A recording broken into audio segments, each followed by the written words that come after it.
Joining us now is Sean Cahill, retired Navy Chief Master at Arms. He was also part of the bridge crew that witnessed the viral Tic Tac-shaped UFO. Sean, great to see you. So David Grusch claims these records were made public to undermine his credibility. Do you think people who study UFO claims will be deterred by this report? I don't. We will not back down. Those of us who have supported Mr. Grusch and who stand beside him and behind him understand that Mr. Grusch has an incredible amount of integrity. At each point of this process, he has done exactly what should have been done procedurally and ethically, whether it was self-reporting, seeking treatment, and continued an illustrious career in the military and intelligence community that was unimpeachable. While the vile attempts of The Intercept to try and erode Mr. Grusch's public integrity or his persona, they're wholly domestic terrorism at this point. The Intercept showed no interest in investigating the claims made by a whistleblower, but instead went after him in a personal fashion. And I think many have echoed your concerns in that response. So he says he got the help he needed to treat his PTSD. He's also said in our exclusive interview and in the congressional hearing that he heard these UFO claims from dozens of high-ranking personnel. So do you think this report will have any value whatsoever?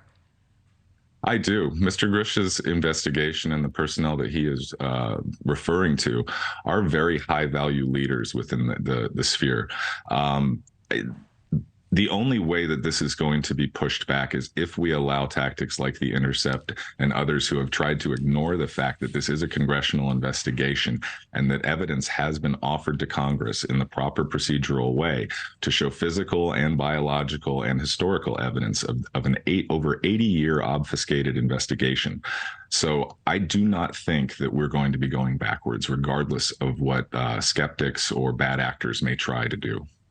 And just to clear the air on this, you serve with the U.S. Navy. What can you tell us about PTSD? And do you feel that would have impacted his work with the Pentagon in any way? I can tell you first that I have a diagnosis of a portion of my disability. I'm rated at 90% disability, but only 10% of that is for PTSD. 16.5 million Americans are currently living in this country as veterans. Now, I can tell you that 7% of that cadre suffers from PTSD, and that is only 1% higher than the generalized trend in the public.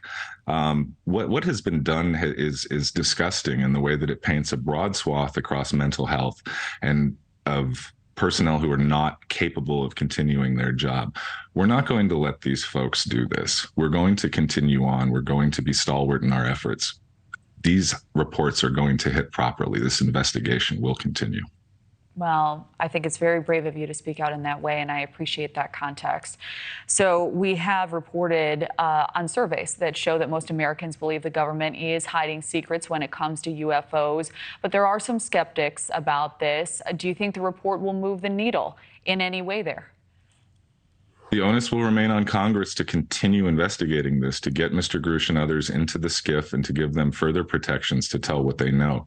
If they do that, I believe that we can break this wide open and the American public and the world will finally see the results of whatever has been going on.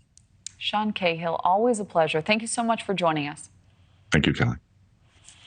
And we want to add, you or a loved one, if you're struggling with PTSD or suicidal thoughts, you can call 988 for help. Thank you for watching. Go to newsnationnow.com to find NewsNation on your television provider. And don't forget to click the red subscribe button below to get more of NewsNation's fact-driven, unbiased coverage.